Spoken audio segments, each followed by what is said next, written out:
everyone, my name is Pearlescent Moon and welcome back to another video. Today I present week 2 of a builder day to you all. One of my first plans with the daily build challenge was that I would switch between structures and organics with each week.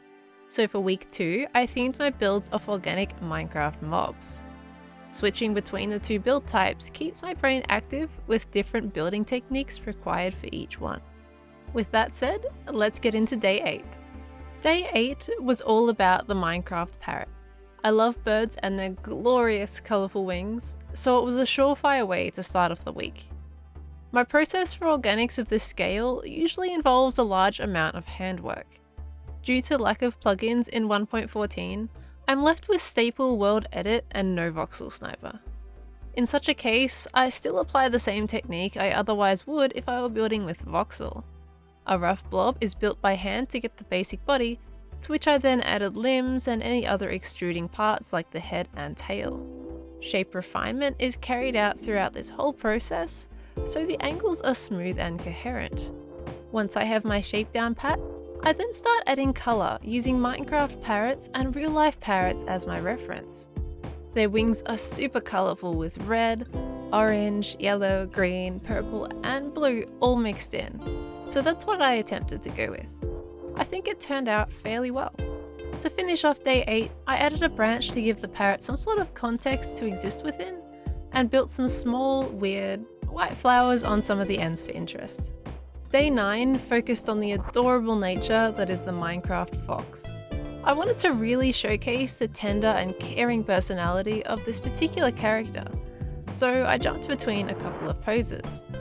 The process to create the fox was slightly different from the parrot. I ended up wireframing the position I was going for after reviewing my initial visualization, and then furthermore bulked it up with more layers of blocks. As the colours of the fox mob are a very recognisable orange, I gathered a bunch of orange blocks and arranged them as a gradient. Added a white, shaded underbelly and dark paws, and I was able to move on to the surrounding scene. I decided to put it in a grassy area with a dirt path and some small rocks to accompany it. To complete the soft scene, I added a smallish bee for the cutie to greet with his nose. If we're going to be realistic, it is still quite big, but let's ignore that fact. For day 10, I felt inspired to attempt to visualize the squid mob as a more organic and dynamic form. I based my original shape on real squids in my research and pulled the rough color palette off the Minecraft squid. I, however, did decide to add a bit more colour by creating a blue to purple gradient on the tentacles. In order to make the build a bit more dynamic, creating the tentacles as if they were waving through the water allowed it to simulate movement in its environment. Once the squid was made, the environment was formed with the idea of a sandy base with seaweed adorning the ground. Organically imagined Minecraft tropical fish were added as if they were swimming around, and bubbles floating to the water's surface added more immersion. You must be really low down in the water because the surface just isn't in sight. Moving on to day 11, I decided to pay some love to one of the most underappreciated mobs in Minecraft: Guardians. The Elder Guardian and its brethren aren't really creatures you see built very often, so I wanted to try my hand at creating a build out of it.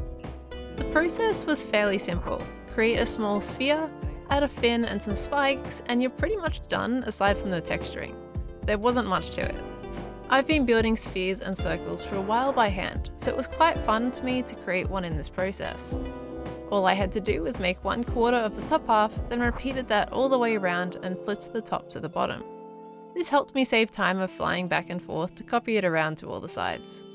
If you'd like to learn how to build spheres or circles in general, I'd say pull up some layer by layer guides online, and over time you'll get the hang of how a curve is created. Practice is key. I'll leave a link to my commonly used website for this in the description below.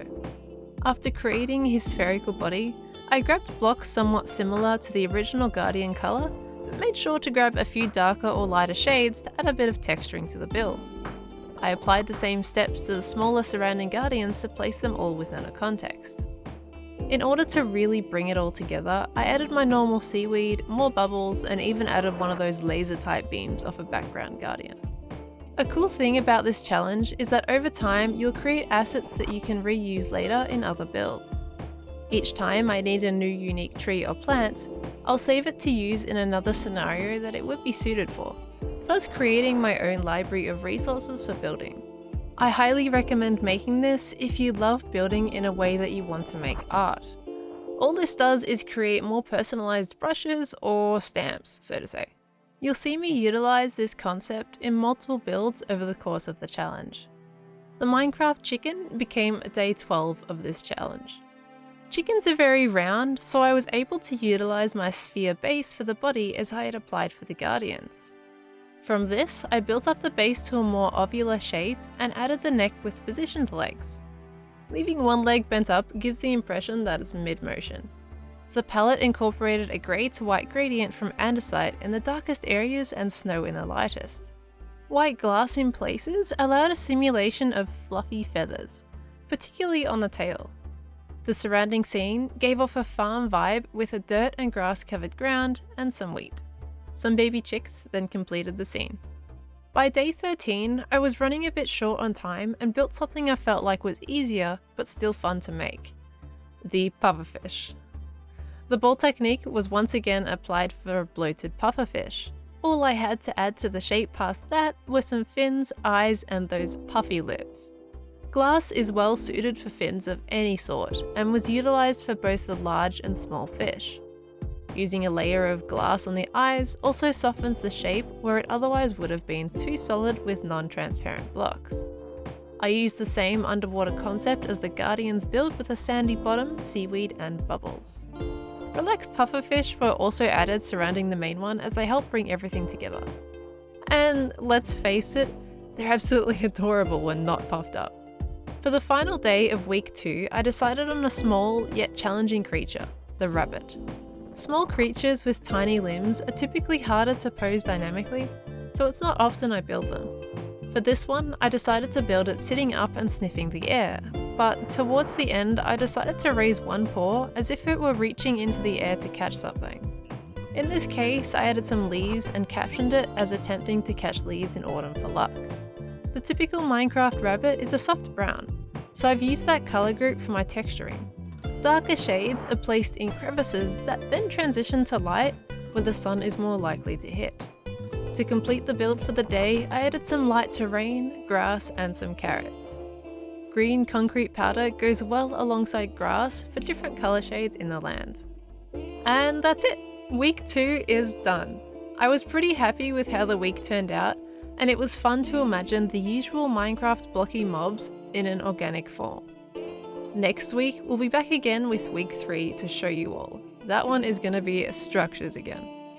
And of course, if you're interested in seeing these builds ahead of time, I'm posting them on my Instagram and Twitter daily.